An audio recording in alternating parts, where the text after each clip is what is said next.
بس ہم چند باتوں کو لے کر کے آپ کی بارگاہ میں آیا. انشاءاللہ میری کوشش رہے گی مکمل کہ جو بھی میں آیت پڑھوں، جو بھی حدیث پڑھوں، ریفرنس میں یہی دوں، حوالہ یہی دوں، حدیث نمبر بتاؤں گا. گوگل میں سرچ کیجیے گا فوراً حدیث نکلے گی. اس سے قبل ابھی جو آپ لوگوں نے تقریر سنی، جو تقریباً 5 سے 6 سے 7 موضوع پر مشتمل ہے، میں قلم اور ڈائری لے کر کے بیٹھا نہیں تھا کہ حضرت صاحب کی ایک ایک بات کو میں نوٹ کروں اور نشان نہیں کروں. اگر صرف میری بات ہوگی یا ہم اپنے پیر اور استاد کی اگر بات کریں گے تو آپ کو نہیں ماننا. آج نہیں ماننا، آج آپ کو نہیں ماننا. ہم قرآن پڑھیں گے، حدیث پڑھیں گے، اور جو صحیح مسائل ہے، صحیح عقیدہ ہے، آج ہم اس کو بیان کریں گے. بس سنیے، ایک دم اسپیڈ کے ساتھ ہم سنائیں گے اور مختصر کر کے ہم سب سنائیں گے. تو گفتگو شروع کرنے سے پہلے ہم اور آپ آئیے خلوص محبت کے ساتھ امام الانبیاء، سید الانبیاء، خاتم النبیین حضرت محمد مصطفیٰ صلی اللہ تعالی علیہ وسلم کے بارے میں درود شریف پڑھنا پیش کیجیے. پڑھیے اللہم صلی علی سیدنا محمد نور الانوار وسید الصلاۃ وسید الابرار صلی اللہ تعالی علیہ وسلم. میرے دوست و بزرگوں، رات و دن آپ اپنے ماتھوں کی نگاہوں سے دیکھتے ہیں اور کانوں سے سنتے بھی ہیں، اور یہ کام میں آپ خود بھی مبتلا ہیں کہ روزانہ آپ جن کے پیچھے 5 وقت نماز پڑھتے ہیں وہ کوئی جاہل کے پیچھے نماز نہیں پڑھتے. جاہل کے پیچھے نماز پڑھتے ہیں، چاہے وہ حافظ ہوں گے، چاہے وہ قاری ہوں گے، چاہے وہ عالم ہوں گے، مفتی صاحب ہوں گے، قاضی صاحب ہوں گے، ٹھیک ہے، پڑھے لکھے لوگ. آپ کو معلوم ہم جن کے پیچھے نماز پڑھتے ہیں وہ کوئی عام اور جاہل اور عوام میں سے نہیں ہوتے ہیں، وہ خواص میں سے ہوتے ہیں. تو ہم روزانہ جن کے پیچھے اقتدا کرتے ہیں، جن کے پیچھے نماز پڑھتے ہیں 5 وقت کی، میرے دوست و بزرگوں، یہ منصب کس نے ان کو عطا کیا؟ یہ منصب، یہ مقام، یہ مرتبہ کہاں سے ملا؟ ایک جملہ میں دیتا ہوں، اس کے بعد اپنی تقریر کو بڑھاؤں گا. طریقت سے نہ شریعت الگ ہے، نہ شریعت سے طریقت الگ ہے. بولو سبحان اللہ. دونوں ایک ہی چیز ہے.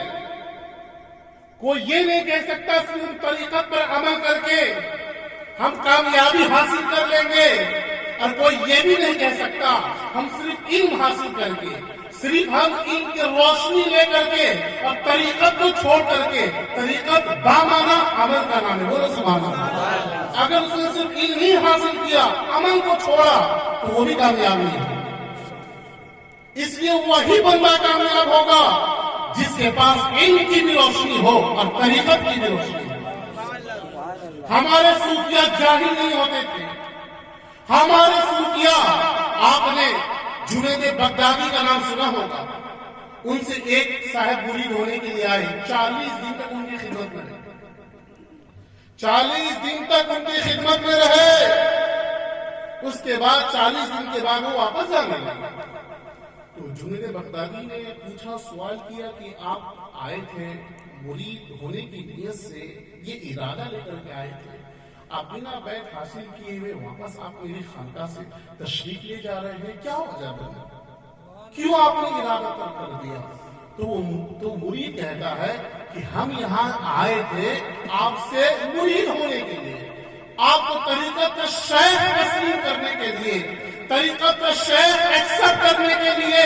پر ہم 40 روز گزار دیے، پر آج تک ہم نے کوئی کرامت نہیں دیکھی. آپ کو ہوا میں اڑتے ہوئے نہیں دیکھا، زمین کو پھاڑتے ہوئے نہیں دیکھا، سمندر میں چلتے ہوئے نہیں دیکھا، ہواؤں کے کانگھوں پہ سواری کرتے ہوئے نہیں دیکھا. تو اب میں کیسے آپ کو پیر مانوں، کیسے اللہ کا ولی مانوں؟ آپ کے اندر تو کوئی کرامت دکھتی نہیں، نہ آپ کوئی کرامت دکھاتے ہیں. جنید بغدادی کہتے ہیں، سنو جاتے جاتے میرا جملہ سن لو.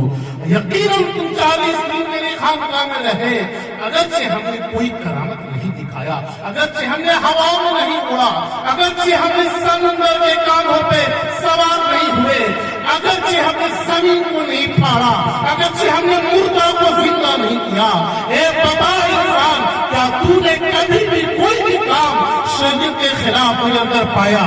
کیا تو نے کوئی بھی کام سنت کے خلاف میرے اندر پایا؟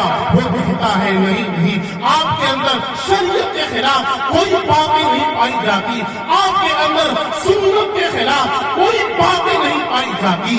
تو جنید بغدادی کہتے ہیں یہی تو ولایت ہے، یہی تو ولی کی پہچان ہے، یہی تو پیر کی پہچان ہے۔ اللہ اکبر، وہ مرید ان کے ہاتھ میں ہاتھ دے کر کے اپنے آپ کو اپنے شیخ کے ہاتھوں بیچنا۔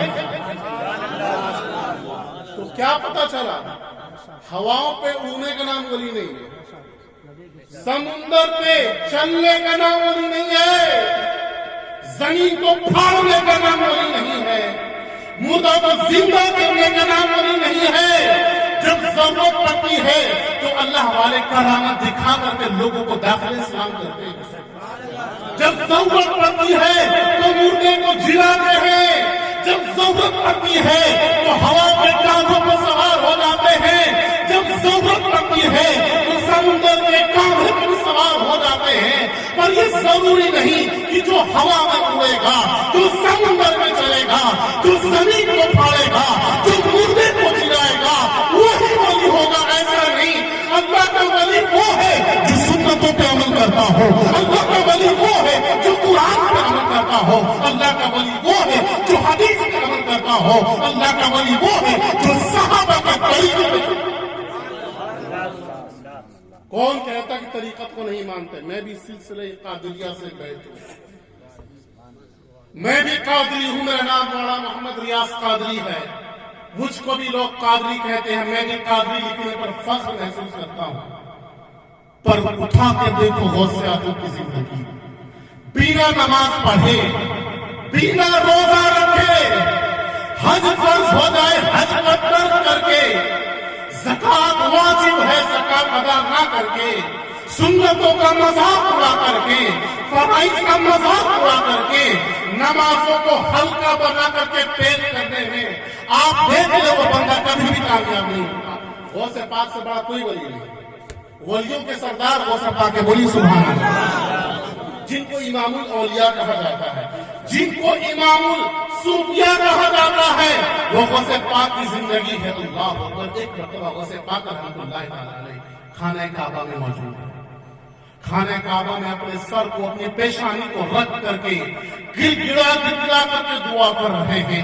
لوگ کہتے ہیں اس قدر رو رہے تھے، اس قدر رو رہے تھے کہ ایسا لگ رہا تھا اب ان کی روح قفس ان شریر سے پرواز کر جائے گی، اس قدر رو رہے تھے، اس قدر اللہ سے معافی مانگ رہے تھے۔ لوگ کہنے لگے ہم لوگوں نے اپنی دعا کو چھوڑ کر کے ہم لوگ اس نوجوان کے بارے میں دعا کرنے لگے، یا اللہ اس نوجوان کی دعا کو قبول فرما لے، یا اللہ اس نوجوان کو معاف فرما دے۔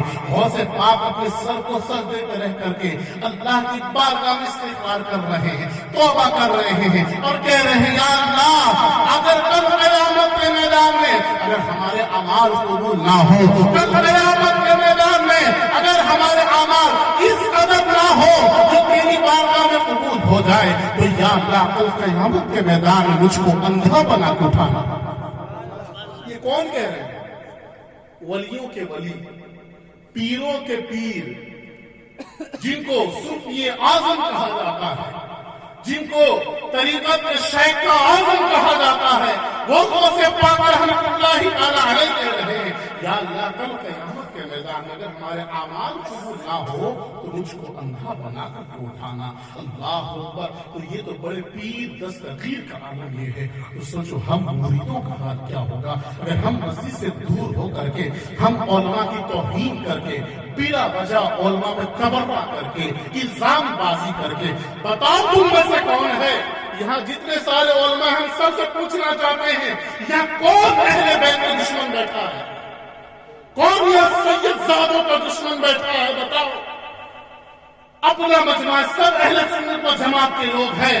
کون سے عالم دین ہے جو جو مسلک کے اعلیٰ حضرت کا نعرہ بھی لگاتا ہو اور سیدوں کی توہین کرتا ہو؟ کون سا وہ عالم اللہ سامنے میں جو بخاری کو مانتا ہو، قرآن کو مانتا ہو، صحابہ کو مانتا ہو، صحابہ کی زندگی کو پڑھتا ہو، اولیاء کو مانتا ہو، اس کے باوجود بھی وہ اہل بیت سے پیار نہ کرتا ہو؟ لا، یقیناً حضرت علی رضی اللہ تعالی عنہ، جب حضرت امیر معاویہ کی بات کی جائے گی تو امیر معاویہ رضی اللہ تعالی عنہ ان سے اجتہادی خطا ہے۔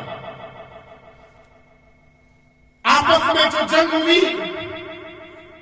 تو حق بجانب حضرت علی رضی اللہ تعالی عنہ ہے، پر ہم کسی صحابی کے بارے میں زبان نہیں کھول سکتے ہیں، ہم کسی صحابی کو برا بھلا نہیں کہہ سکتے۔ بتاؤ مسلمانوں، اپنے دل پہ ہاتھ رکھ کر کے بتاؤ، وہ صحابی جو اٹھتے بیٹھتے چلتے پھرتے، جو آقا کا دیدار کر رہے ہوں، جو آقا کے ساتھ بیٹھ کر کے ایک دسترخوان میں کھانا کھائے ہوں، جو آقا کے پیچھے نماز پڑھے ہوں، جو آقا کی صحبت اختیار کیے ہوں، کیا وہ صحابی رسول کو اگر کوئی آج گالی دے گا، اگرچہ وہ حضرت امیر معاویہ ہی کیوں نہ ہو، تو اے مسلمانوں، کیا امیر معاویہ کو گالی دینے والا، صحابہ پر بھونکنے والا، صحابہ پر الزام لگانے والا، صحابہ کو گالی دینے والا، صحابہ پر تبرہ کرنے والا کیا پکا مسلمان ہو سکتا ہے؟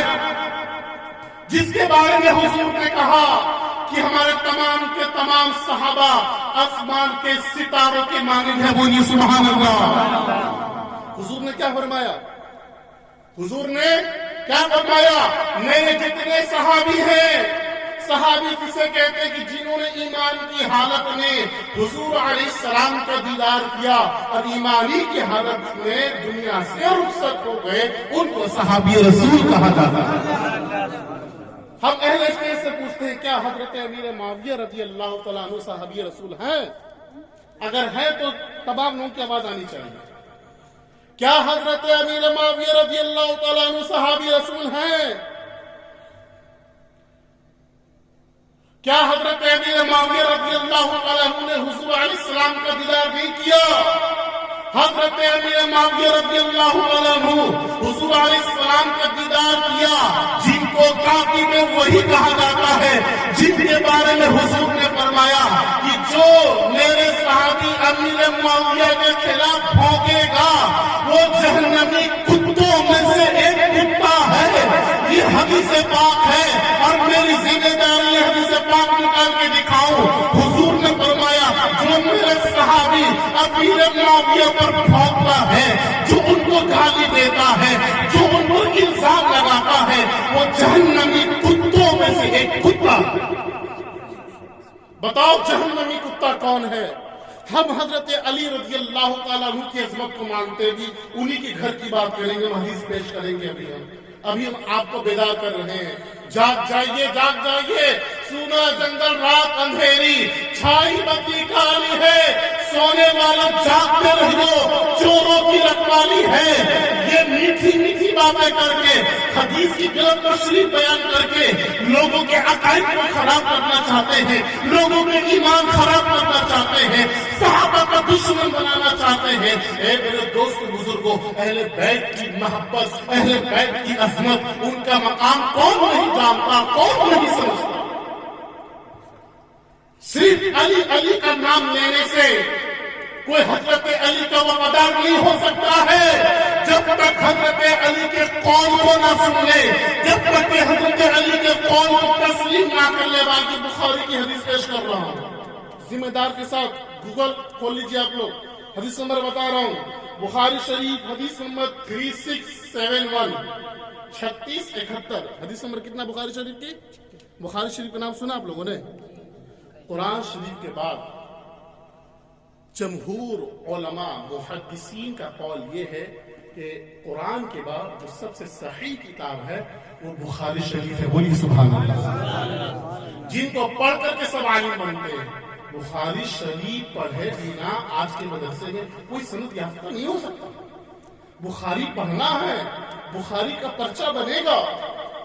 آپ کو سوالات کے جوابات دینے ہوں گے. اگر صحیح جوابات دیے تو عالم کی سند دی جائے گی, آپ فاضل ہو جائیں گے, آپ مفتی ہو جائیں گے. اگر آج کی تاریخ میں اگر آپ بخاری نہیں پڑھ رہے ہیں, اگر آپ نے بخاری نہیں پڑھا, یہ بخاری وہ کتاب ہے جس کو پڑھ کر کے لوگ عالم اور فاضل بنتے ہیں. بخاری شریف حدیث نمبر 3671. علی کا نام لے کر کے لوگوں کو دھوکہ دینے والوں شرم کرو. کل حضرت علی نے پوچھ لیا کہ تم میرے نام لے کر کے لوگ کو گمراہ کرتے تھے, میرے نام لے کر کے لوگوں کو عقائد کو خراب کرتے تھے. حضرت علی رضی اللہ تعالیٰ عنہ, حضرت محمد بن حنفیہ, یہ کون ہے محمد بن حنفیہ؟ یہ اہل بیت میں سے محمد بن حنفیہ جو حضرت علی کے صاحبزادے ہیں. بولی سبحان اللہ. محمد بن حنفیہ کون ہے؟ حضرت علی کے بیٹے. یاد رکھیں کون ہے؟ حضرت علی کے بیٹے. اب محمد بن حنفیہ حضرت علی کے بیٹے اپنے والد حضرت علی رضی اللہ تعالی عنہ سے پوچھتے ہیں. کیا پوچھتے ہیں؟ سنیے. پوچھتے ہیں اپنے والد حضرت علی رضی اللہ تعالی عنہ سے پوچھا کہ حضور علیہ السلام کے بعد سب سے افضل صحابی کون ہے؟ کیا پوچھا؟ بخاری ہے. ہاں, ہم ادھر ادھر کی باتیں کرنے والے ہیں. ہاں, جس کی کتاب لا کر کے پیش کر دو, نہ مصنف کا پتہ, نہ کتاب کا پتہ, نہ کتاب معتبر, نہ مصنف معتبر. کون سی کتاب کی بات کریں بھائی؟ ہم بخاری پیش کر رہے ہیں. بخاری میں حدیث پاک ہے, دیکھ لیجیے, گوگل کھول لیجیے. اگر بخاری تو حدیث ملائیے. محمد بن حنفیہ حضرت علی کے بیٹے اپنے والد علی سے پوچھتے ہیں, اے ابا جان, اے بابا جان, اے شیر خدا, اے حیدر کرار, اے داماد رسول, صحابہ میں سب سے افضل صحابی کون ہے؟ تو حضرت علی نے فرمایا, انہوں نے بتلایا, قال ابو بکر, حضرت ابو بکر. بولی سبحان اللہ. بتائیے حضرت علی نے کیا فرمایا؟ محمد بن حنفیہ کہتے ہیں میرے والد صحابہ میں سب سے افضل کون ہے؟ تو حضرت علی نے فرمایا, قال ابو بکر, صحابہ میں جو سب سے زیادہ افضل ہے, صحابہ میں جو سب سے زیادہ فضیلت والے ہیں, وہ کوئی اور نہیں بلکہ حضرت ابو بکر صدیق رضی اللہ عنہ کی ذات گرامی ہے. تو ہم کہتے ہیں علی کا نام لینا اور ہے, اور حضرت علی کی تعلیمات پر عمل کرنا اور ہے. بخاری ہے ہمت کسی میں؟ چیلنج ہے ہمارا. حدیث کو غلط ثابت کرو, 1,00,000 روپے کا انعام ہے. ہمت تو کوئی حدیث کو غلط ثابت کرے. پھر محمد بن حنفیہ کہتے ہیں, اے میرے والد, اب سب سے افضل کون ہے ابو بکر کے بعد؟ تو حضرت علی فرماتے ہیں قال عمر. اس کے بعد فرماتے ہیں حضرت علی فرماتے ہیں ابو بکر کے بعد سب سے افضل جو صحابہ میں ہے وہ حضرت عمر فاروق اعظم ہے. بولیے سبحان اللہ. یہ ہم نے اپنی بات کہی, ہم نے اپنی بات کہی, ہم اپنے سے کہہ رہے ہیں کہ ہم نے کچھ حوالہ دیا. ارے بولو مسلمان, مجھے نہیں پہچانتے آپ لوگ؟ نہیں پہچانتے؟ پہچانتے ہو نا تو بولو. کہاں سے ہم نے پیش کیا؟ بخاری شریف سے ہم نے پیش کیا. حضرت مولا علی شیر خدا, حیدر کرار, داماد رسول, حضرت علی رضی اللہ تعالی عنہ کیا فرماتے ہیں؟ سب سے افضل صحابی رسول حضرت ابو بکر, اس کے بعد حضرت عمر رضی اللہ تعالی عنہ. اب شیعہ کا عقیدہ کوئی لا کر کے پیش کرے, کوئی رافضی کا عقیدہ لا کر کے بیان کرے اور کہے میں محب علی ہوں, تو ایسے لوگوں کو میں چیلنج کر رہا ہوں, ثابت کر. فضیلت کی حدیث اور ہے, مراتب میں صحابہ میں جو سب سے افضل ہے وہ کوئی اور نہیں بلکہ ابو بکر کی ذات ہے. بولیے سبحان اللہ. حدیث پاک میں آیا. اب بولو, ایک مرتبہ حضور علیہ السلام, صحابہ بھی بیٹھے ہیں, حضور علیہ السلام میں موجود ہے, صحابہ بھی بیٹھے ہیں, حضور علیہ السلام میں موجود ہے. اتنے میں اللہ کے رسول کہتے ہیں, وہ صحابہ معلوم ہے ابھی بھی میری بارگاہ میں جبریل حاضر ہوئے تھے. بولیے سبحان اللہ. ابھی بھی میری بارگاہ میں جبریل حاضر ہوئے تھے. اور انہوں نے یہ کہا ہے کہ یا رسول اللہ علیہ السلام آپ کی امت میں جو سب سے پہلے جنت میں جائیں گے وہ حضرت ابوبکر صدیق کی ذات ہے. بولیے سبحان اللہ. اول من يدخل الجنت من امتی. حضور کہتے ہیں اے صدیق ابھی بھی جبریل آئے اور انہوں نے کہا کہ میری امت میں جو سب سے پہلے جنت میں جائیں گے وہ کوئی اور نہیں بلکہ تم ہو. اتنا سننا تھا کہ حضرت ابوبکر صدیق رضی اللہ تعالیٰ عنہ زاروں قطار ہونے لگے. زاروں قطار ہونے لگے. حضور علیہ السلام پوچھتے ہیں اے ابوبکر کیوں رو رہے ہو؟ رونے کی وجہ کیا ہے؟ کیوں آنسو بہاتے ہو؟ تو حضرت ابوبکر صدیق کا جواب سنو. حضرت ابوبکر صدیق کہتے ہیں یا رسول اللہ علیہ السلام بس صدیق کی اتنی سی تمنا ہے کہ جنت میں جاؤں تو آپ کے ساتھ رہوں. جنت میں جاؤں تو وہاں بھی آپ کے ساتھ رہوں. دنیا میں میں آپ کے ساتھ رہتا ہوں. آپ تنہائی میں ہوتے ہیں میں آپ کے ساتھ ہوتا ہوں. آپ سفر میں ہوتے ہیں میں آپ کے ساتھ ہوتا ہوں. آپ مسجد نبوی میں ہوتے ہیں میں آپ کے ساتھ ہوتا ہوں. یا رسول اللہ علیہ السلام میری یہ خواہش ہے کہ جنت میں جاؤں تو وہاں بھی آپ کے ساتھ رہوں. بولیے سبحان اللہ. بخاری پڑھی ہے. بخاری سے کیا ثابت ہے؟ حضرت علی رضی اللہ عنہ کا نام لے کر کے گمراہ کرنے والے حدیث نہیں پڑھی. حضرت مولا علی رضی اللہ تعالیٰ عنہ کی عظمت سے کن کو انکار ہے؟ کیا بتاؤ کس کتاب میں ان کی برائی لکھی ہے اور میں نے سنت میں کس کتاب میں لکھی ہے؟ بتاؤ. نہیں بتا سکتے. ارے اعلیٰ حضرت کہتے ہیں تیری نسل پاک میں ہے بچہ بچہ نور کا تو ہے عین نور تیرا سب گھرانہ نور. میرے امام نے فرمایا میرے امام کا نام لے کر کے جیبوں کو بھرنے والے پھر انہی کے خلاف بولتے ہو ان کے مسلک سے چڑھتے ہو. یقیناً مسلک کے اعلیٰ حضرت یہی مسلک کے غریب نواز ہے. یہی مسلک کے غوث اعظم ہے. یہی مسلک کے امام اعظم ابو حنیفہ ہے. یہی مسلک کے تابعی ہے. یہی مسلک کے تبع تابعی ہے. یہی مسلک کے صحابہ ہے. اعلیٰ حضرت کا مسلک کوئی نیا مسلک نہیں بلکہ اعلیٰ حضرت کا مسلک وہی مسلک ہے جو مسلک میرے صحابہ کا تھا, جو مسلک میرے غوث پاک کا تھا, جو مسلک میرے غریب نواز کا تھا, جو مسلک کا نام اولیاء کا. جب آج کی اس تاریخ میں چور بھی گھس آئے سب میں ہر باطل فرقہ کر کہتا ہم سنی ہے, کہتے کہ نہیں کہتے ہیں؟ ہاں ہم اہل سنت و جماعت ہیں. ہر کوئی کہہ رہا ہم اہل سنت و جماعت ہیں. تو اب اہل سنت و جماعت نے سچے سنی کو پرکھنے کے لیے پہچاننے کے لیے مسئلہ کے اعلیٰ حضرت کا نام لیا جاتا ہے. بولو سبحان اللہ. اگر مسئلہ کے اعلیٰ حضرت کا نعرہ لگا لینے کے بعد اگر چہرہ کھل جائے تو سمجھ جانا, تو سمجھ لینا یہ ایمان والا ہے, یہ پکا سنی ہے.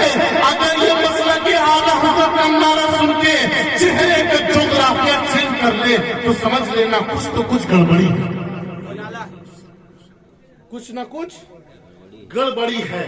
جب آج سے 100 برس پہلے خانقاہوں میں لوگ حملہ کر رہے تھے, آج سے 100 برس پہلے جب خانقاہوں میں شرک اور کفر کا فتویٰ دے رہے تھے, جب پیروں کو مشرک کہا جا رہا تھا, گدی نشین کو مشرک کہا جا رہا تھا, سنیوں پر کفر کے فتوے لگائے جا رہے تھے, اس وقت ایمان کی جس نے حفاظت کی ہے, اس وقت جنہوں نے خانقاہیں بچائی ہے, اس وقت جنہوں نے گدی نشین کی گدی کو بچائی ہے, وہ کوئی اور ذات نہیں بلکہ بریلی کے تاجدار شاہ امام احمد رضا خان کی ذات گرامی. نعرہ تکبیر, نعرہ رسالت, مسلک اعلیٰ حضرت, زندہ باد. بولو میاں زندہ باد. تکبیر, نعرہ رسالت. ماشاءاللہ حق ہے. ہم نمک حرام نہیں, ایسا نہیں کہ ہم صرف ایمان بچانے والے کے ہی عظمت کو مانتے, ایسا نہیں.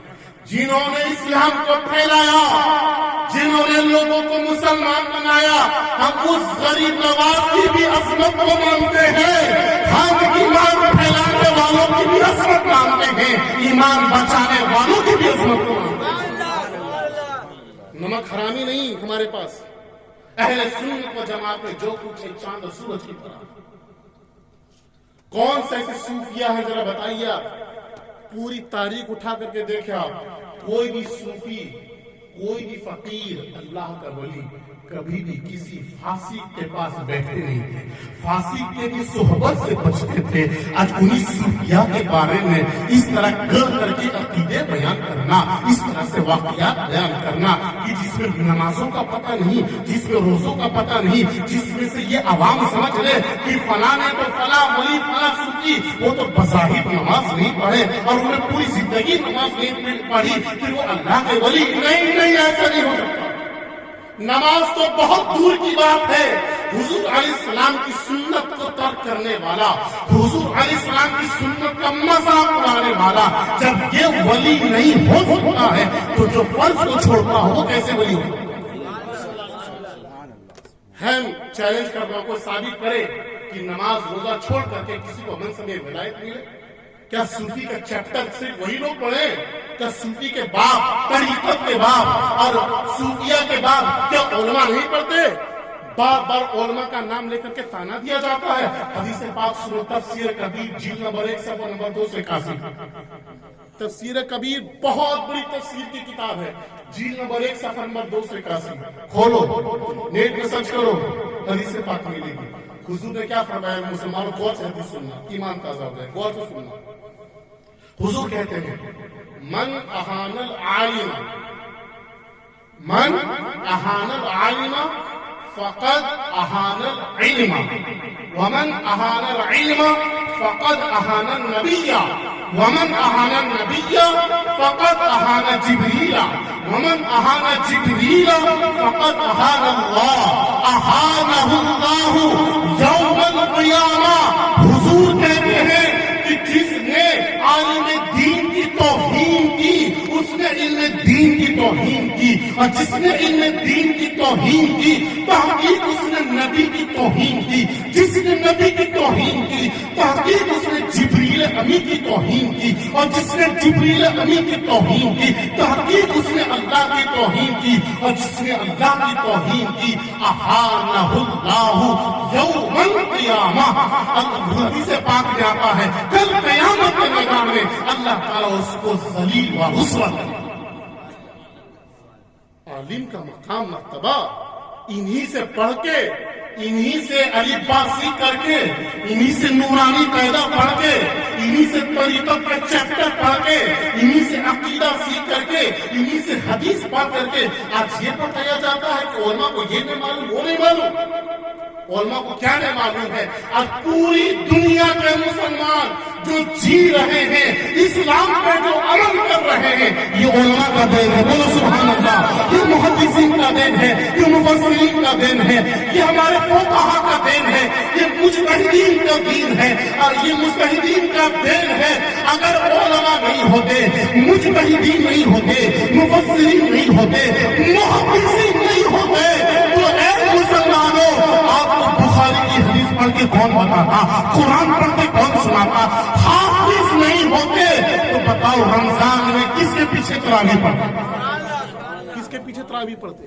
ہاں، یہ غداری کیوں؟ کیا دشمنی ہے؟ کس عالم دین نے، کس سنی عالم نے اہل بیت کی توہین کی؟ مجھ کو اس کا حوالہ چاہیے۔ کیوں یہ بھاس نکلا؟ کیوں یہ بات کہی گئی کہ علماء کھل کے بیان نہیں کرتے؟ کس عالم دین نے اہل بیت کی توہین کی سامنے لائی؟ عالم دین وہی ہوگا جو اہل سنت و جماعت سے تعلق رکھتا ہے۔ ایک اور حدیث پاک، کنز المال کی حدیث پاک، حدیث دانی اور ہے، حدیث فہمی اور ہے۔ حدیث کو یاد کر کے بیان کر دینا اور ہے، حدیث کو سمجھ کے سمجھا دینا اور ہے۔ بولو سبحان اللہ۔ حدیث پاک میں آیا العالم سلطان اللہ فی الارض فمن وقع فیہ فقد ہلک۔ حضور کہتے ہیں علماء یہ زمین میں اللہ تعالیٰ کے لیے دلیل و حجت ہے۔ فمن وقع فیہ، تو جس نے عالم دین میں عیب نکالا، جس نے عالم دین کی توہین کی، جس نے عالم دین میں خرابی نکالا، قد ہلک، حضور کہتے ہیں وہ بندہ ہلاک ہو جائے گا، وہ بندہ برباد ہو جائے گا۔ دیکھیں آپ لوگ، سنیں آپ لوگ، شکریہ آپ لوگ دیکھیے ہمارے عوام بھولی بھالی ہے، ہم عوام کو کیا کہیں گے؟ پر پڑھے لکھے لوگوں کو چاہیے کہ جو صحیح دین ہے وہ پیش کرے۔ ارے بھائی ہم اس صحابہ کے بارے میں زبان کھولے جن کے بارے میں قرآن نے وعدہ کر دیا، کُلًّا وعد اللہ الحسنی، قرآن نے تمام صحابہ سے جنت کا وعدہ کر دیا کہ تمام کے تمام صحابہ جنتی ہے۔ تو اب ہونا کیا چاہیے؟ صحابہ کرام کے آپس میں اختلافات ہے، بہت سارے اختلافات ہیں، پر عقیدہ کیا ہے، مسئلہ کیا ہے کہ صحابہ کرام کے اختلافات میں عام لوگوں کو پڑھنا نہیں چاہیے۔ بزرگان دین سے جب سوال ہوتا تھا، ہمارے صوفیہ سے سوال ہوتا تھا چسکی لینے کے لیے، مزے لینے کے لیے، تو صوفیہ جواب دیتے تھے تم صحابہ کرام کے جنگوں کے بارے میں کیوں پوچھتے ہو؟ تم ان کے اختلافات کے بارے میں کیوں پوچھتے ہو؟ کیا تم اس جنگ میں شامل تھے؟ کیا تمہاری تلواریں چلی؟ جب نہ تمہاری تلواریں چلی نہ تم اس جنگ میں تھے تو اس کے بارے میں کیوں پوچھتے ہو؟ ارے جن کی خطا اجتہادی خطا ہے، جس خطا میں گناہ نہیں بلکہ ایک ثواب ہے، بولو سبحان اللہ۔ صحابہ کرام ایسے مقام پر فائز تھے جب وہ کسی مسئلے میں اجتہاد کرتے، اگر اجتہاد صحیح نہیں ہو تو پھر بھی اللہ تعالیٰ گناہ کے بدلے ایک نیکی عطا فرماتا۔ یہ صحابہ کا کمال ہے، یہ صحابہ کا درجہ ہے کہ اگر اجتہاد میں ان سے خطا بھی ہو جائے، ان سے غلطی بھی ہو جائے تو اللہ تعالیٰ ایک ثواب عطا فرماتا ہے۔ تو پھر اس جنگ کے بارے میں اس اختلاف کو عوام کے سامنے لا کر کے عوام کے مائنڈ کو کنورٹ کرنے کی کیا ضرورت ہے؟ ان کو کنفیوز کرنے کی کیا ضرورت ہے؟ ان کو ڈر میں پھنسانے کی کیا ضرورت ہے؟ ہم کو آ کر کے عشق مصطفیٰ پر تقریر کرنی چاہیے، ہم کو آ کر کے خوف خدا پر تقریر کرنی چاہیے، ہم کو آ کر کے نبی کی سیرت بیان کرنی چاہیے، صحابہ کی سیرت بیان کرنی چاہیے، اور یہ کرام کی سیرت کو بیان کرنا چاہیے۔ فرائض نماز، واجبات نماز کی سنت اور نماز کی شرائط کو بیان کرنا چاہیے، نماز، روزے، حج، زکات کے مسائل کو بیان کرنا چاہیے۔ آج اس دور میں، آج کی تاریخ میں مسلمانوں کو علم کی ضرورت ہے، نماز، روزہ، حج، زکات کے فضائل کی ضرورت ہے، مسائل کی ضرورت ہے، نکاح، خلا، طلاق کے مسائل کی ضرورت ہے۔ تو ہم کو یہ مسئلہ سکھانا ہے کہ کہیں ہم امت کو اختلاف میں ڈال دیتے ہیں، صحابہ کرام کے اختلاف میں ڈال کر کے ہم ان کی زندگی کو برباد کرنا چاہتے ہیں، ہم ان کی آخرت کو برباد کرنا چاہتے ہیں۔ سنو حضور نے کیا کہا کہ ہمارے تمام صحابہ آسمان کے ستاروں کے مانند ہے، تو جس کی بھی پیروی کرو گے، جس کے بھی پیچھے چلو گے، ہدایت پا جاؤ گے۔ اور حضور نے کہا میرے صحابہ کو گالی مت دینا، جو میرے صحابہ کو گالی دے گا، حدیث پاک میں مطلوب ہے کہ وہ بندہ کبھی بھی کامیابی کی منزل تک نہیں پہنچ سکتا، وہ بندہ کبھی بھی اللہ کی معرفت کو حاصل نہیں کر سکتا۔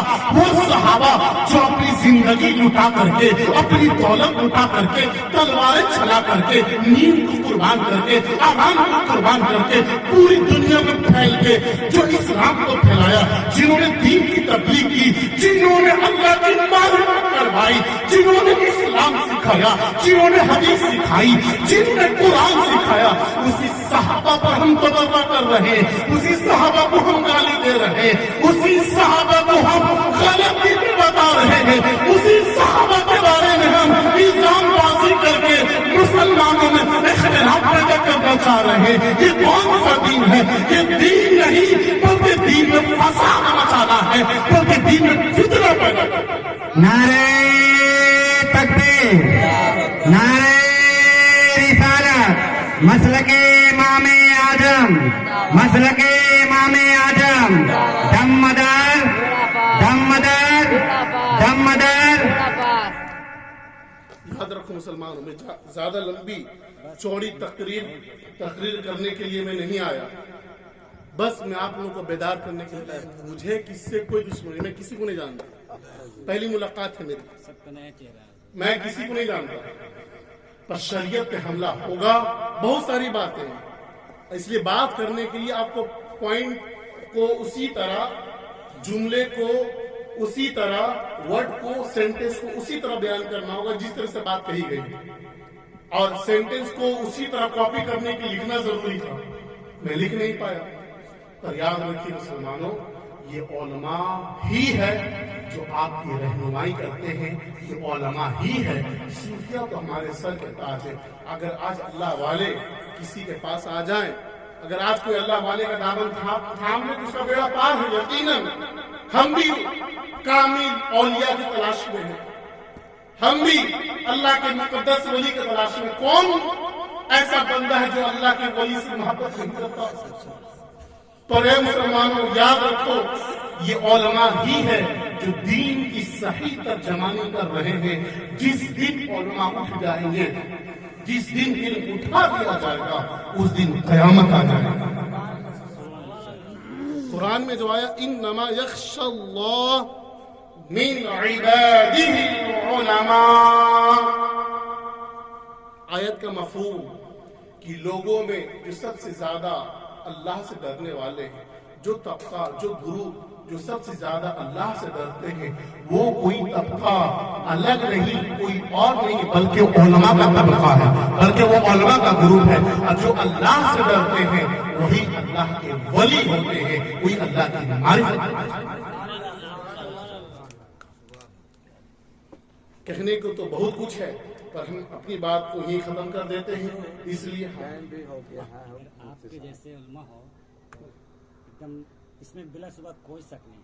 اگر ذاکر نائک جیسا اور طارق جمیل جیسا اگر علماء ہو تو اس کا پھر کیا ہوگا؟ پہلے یہ بتائیے، ان لوگوں کا ہم نے نام لیا، نہیں علماء کی بات بتا رہا نا، عالم یا علماء کی بات، وہ بھی تو ہم نے علماء کے بعد ہم نے یہ بھی تشریح کی ہے کہ عالم دین وہی ہوں گے جو اہل سنت و جماعت سے۔ کہا تھا ہم اپنی تقریر میں، ریکارڈ ہے، یہ ریکارڈ ہے، ہم نے کہا کہ عالم دین وہی جو اہل سنت و جماعت سے ہے۔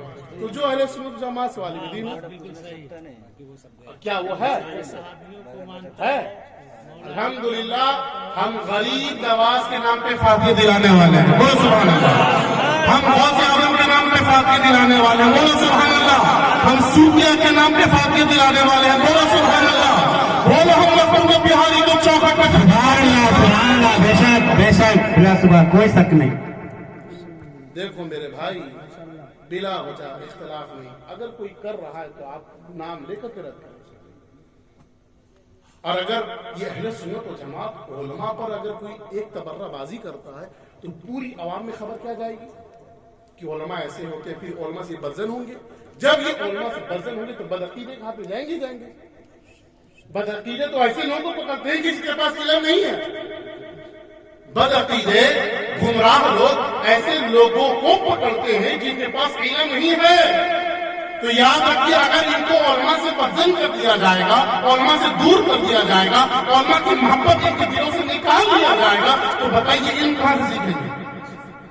بتائیے اگر ان کو امام صاحب سے نفرت ہو جائے تو بتائیے کون سا آدمی جو نفرت کے بعد بھی ان کی تقریر سننے کے لیے جمعہ میں صف اول میں موجود ہوگا؟ نہیں ہوگا۔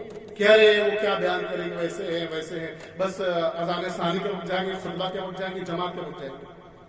اس لیے آج کی تاریخ میں اپنے عوام کو بیدار کرو، ہم کو رافضی سے بھی لڑنا ہے، ہم کو حضرت علی رضی اللہ تعالیٰ عنہ کے دشمنوں سے بھی مقابلہ کرنا ہے، اور صحابہ کرام کے دشمنوں سے بھی مقابلہ کرنا۔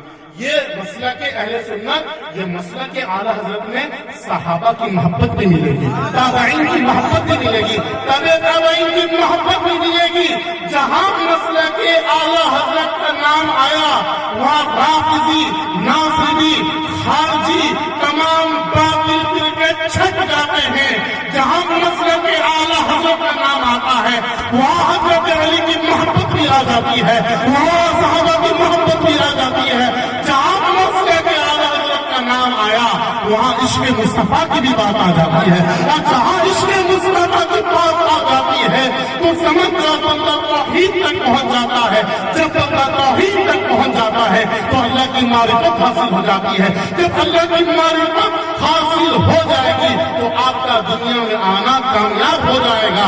آپ کی دنیا میں جو آنے کا سب سے بڑا مقصد ہے وہ اللہ تعالیٰ کی معرفت ہے. لا الہ الا اللہ محمد رسول اللہ صلی اللہ تعالی علیہ وسلم. وآخر دعوانا الحمدللہ رب العالمین. السلام علیکم ورحمۃ اللہ تعالی وبرکاتہ. آئیے کھڑے ہو کر کے درود و سلام کا نذرانہ پیش کریں.